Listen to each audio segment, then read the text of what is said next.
पूरे जंगल में 2 दिन से लगातार बारिश हो रही है, जिस वजह से सभी पशु पक्षी अपने अपने घरों में कैद थे। 2 दिन हो गए, ना जाने ये बारिश कब रुकेगी। अगर ऐसे ही चलता रहा तो हमारा घर पानी पानी हो जाएगा। यही चिंता तो मुझे भी सता रही है मीठी।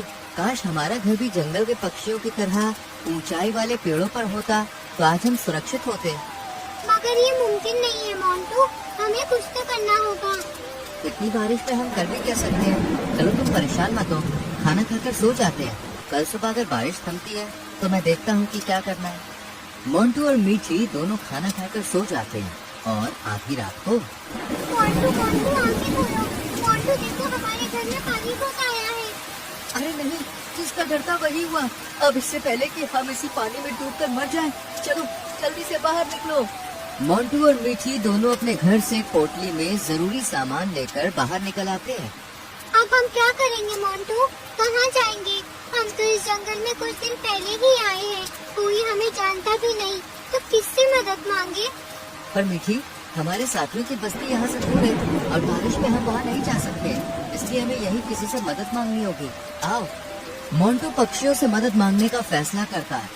पीलू, ओ पीलू, कोई है क्या घर में? अरे बाहर आओ, मुझे मदद चाहिए। कौन है जो इतनी रात को गला फाड़ रहा है? बाहर जाकर देखता हूँ। अरे तुम तो मोंटू हो ना? पिछले हफ्ते ही हमारे जंगल में आए हो। बताओ क्या हुआ?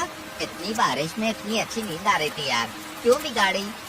वो हमारे घर में पानी भर गया है, बारिश में कोई दूसरा घर भी नहीं बना सकता। क्या आप हमें अपने घर में रख सकते हैं? देखो मोंटू, मेरे घर ना कुछ रिश्तेदार आए हुए हैं, मैं खुद एक कोने में सो रहा हूँ। ऐसे में तुम्हें कहाँ अंदर लूँ? तुम किसी और से पूछ लो। मोंटू के कुछ बोलने से पहले ही पीलू दरवाजा बंद कर देता है। मुझे नहीं लगता कोई हमारी मदद करेगा, और क्यों ही करेगा? हम अनजान हैं और पक्षी भी तो नहीं है। नहीं मीठी, तुम निराश मत हो, मैं मोनी से बात करता हूँ। उनसे बात हुई है मेरी 1-2 बार। मोंटू मोनी चिड़िया के घर के बाहर खड़ा होकर जोर से चिल्लाता है, मोनी, ओ मोनी! अरे मोंटू, क्या हुआ इतनी रात को?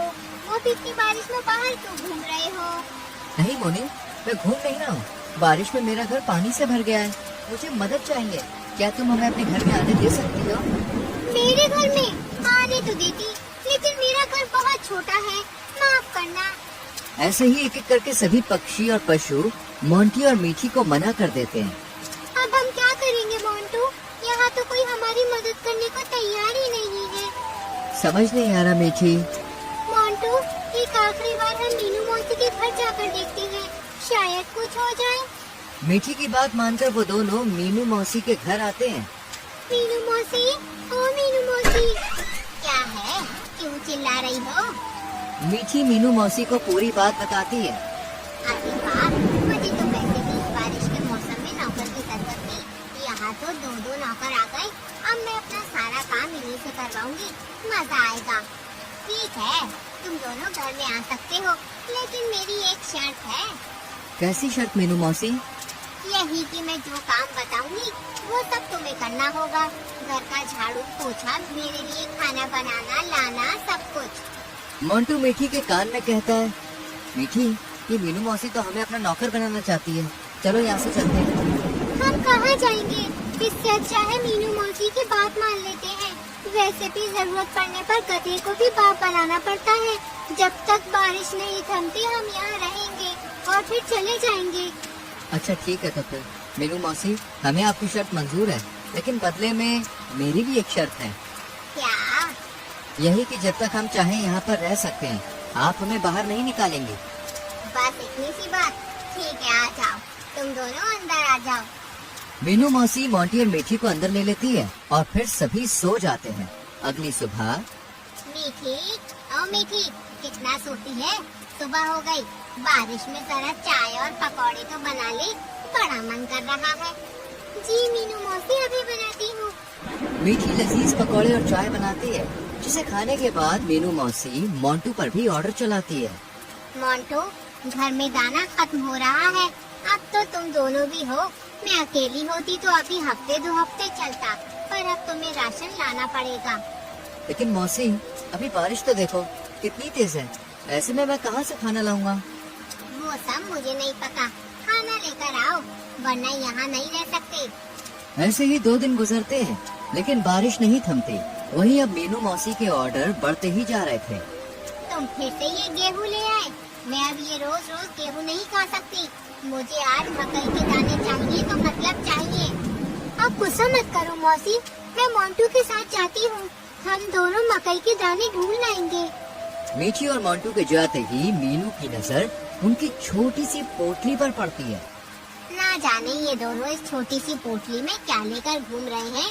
मीठी ने कभी मेरे सामने इसे खोला नहीं। देखूं तो क्या है इसके अंदर। मीनू जब उस पोटली को खोलती है तो उसमें मीठी के कीमती जेवर थे। आहा, ये तो काफी महंगे लगते हैं। मुझ पर तो बहुत अच्छे लगेंगे। और वो मीठी की बच्ची मुझे दिखाई भी नहीं। आने दो, आज दोनों को घर से बाहर कर दूंगी और ये जेवर अपने पास रख लूंगी। मीठी और मोंटू देर शाम को घर लौटते हैं। मीनू मौसी, देखो हम आपके लिए मकई के दाने ले आए। अब आप आराम से इन्हें खाकर अपना पेट भर लीजिए। हे भगवान, ये सड़े गले मकई के दाने खिलाकर मुझे मारना चाहते हो तुम दोनों, ताकि ये घर हड़प सको। पर मैं ऐसा नहीं होने दूंगी। नहीं मीनू मौसी, ऐसी कोई बात नहीं है। हमारा कोई ऐसा इरादा नहीं था। मैं सब समझती हूँ। तुम दोनों की चाल है ना ये। अरे तुम दोनों को तो मैंने अपने घर में पनाह देकर ही गलती कर दी। ना जाने किस मनहूस घड़ी में तुम्हें अपने घर में रुकने दिया, जो आज मुझे ये दिन देखना पड़ रहा है। अब मैं तुम्हें 1 मिनट भी यहाँ बर्दाश्त नहीं करूँगी। अभी के अभी निकल जाओ यहाँ से। ठीक है मौसी, हम जा रहे, लेकिन हमारी पोटली तो दे दो। आहा, देखो तो जरा, इतने दिन से यहाँ खा रहे हो, रह रहे हो, उसकी भरपाई कौन करेगा। अब जाते हो या बुलाऊं महाराज को? 2 मिनट में तुम्हारा हिसाब कर देंगे। इस तरह मीनू मौसी उन्हें धक्के मारकर घर से बाहर निकाल देती है और वो बेचारे एक जगह खड़े होकर रोने लगते हैं। मुझे माफ कर दो बेटी, तुम्हारे जेवर भी मौसी ने ले लिए, वो तुम्हारे पिताजी ने दिए थे। रानू चिड़िया दोनों को रोता देख लेती है और वो उनके पास आती है। मोंटू, मीठी, क्या हुआ? तुम दोनों रो क्यों रहे हो? सब ठीक तो है? कुछ ठीक नहीं है। मीठी रोते हुए पूरी बात रानू को बताती है। ये तो मौसी ने बहुत बुरा किया। तुम चिंता मत करो, आओ मेरे घर चलो। रानू दोनों को अपने घर लेकर जाती है, जहाँ मोंटू के दिमाग में एक आइडिया आता है और वो रानू और मीठी को पूरा प्लान समझाता है। और अगले दिन रानू चिड़िया मीनू मौसी के घर जाती है। मीनू मौसी, ओ मीनू मौसी, अभी तक सो रही हो क्या? हाँ, बस कोई काम नहीं था, आँख लग गई। क्या हुआ रानू, तुम यहाँ? क्या हो गया? क्या बताऊँ मौसी, ये बारिश ने तो कहर मचा रखा है। इतने दिन हो गए लगातार बरसे ही जा रही है, बरसे ही जा रही है। सुना है 2 दिन और रहेगी, पर मेरा घर टपकने लगा है। अगर मैं वहाँ रही तो जरूर जान से चली जाऊंगी। क्या मैं तुम्हारे घर में रह सकती हूँ? सिर्फ 2 दिन के लिए। मीनू मौसी रानू को अंदर आने देती है। अच्छा हुआ मौसी जो तुमने मुझे अपने घर में जगह दे दी, वरना मेरा हाल भी वो मोंटू और मीठी की तरह होता। भगवान उनके जैसी हालत किसी की ना करे। क्यों भला, ऐसा क्या हुआ उनके साथ? कुछ मत पूछो मौसी, बेचारे कितनी उम्मीद लेकर हमारे जंगल में आए थे, पर होनी को कौन टाल सकता है। सुना है उनका घर पानी में बह गया, जिस वजह से बेचारों को बारिश में रहना पड़ा और ज्यादा भीगने की वजह से दोनों मारे गए। पक्षियों का तो ये भी कहना है कि उनके पास कोई जेवरात वगैरह थे और अब उनकी आत्मा अपने सामान को ढूंढ रही है। क्या क्या क्या क्या? सामान, जेवरात मर गए? अरे मौसी, तुम क्यों घबराती हो? तुम तो ठीक से जानती भी नहीं थी उनको। चिंता मत करो और चैन से सो जाओ। मुझे भी नींद आ रही है तो मैं भी सो जाती हूँ। रानू तो सो जाती है, लेकिन मीनू मौसी की डर के मारे हालत खराब हो रही थी। अगर सच में उन दोनों का भूत यहाँ आ गया तो? नहीं, मैं भी क्या सोच रही हूँ, डर के मारे गला सूख रहा है, पानी पीकर सोने की कोशिश करती हूँ। मीनू जैसे ही पानी पीने के लिए उठती है, सामने मीठी और मोंटू का डरावना चेहरा देखकर डर जाती है।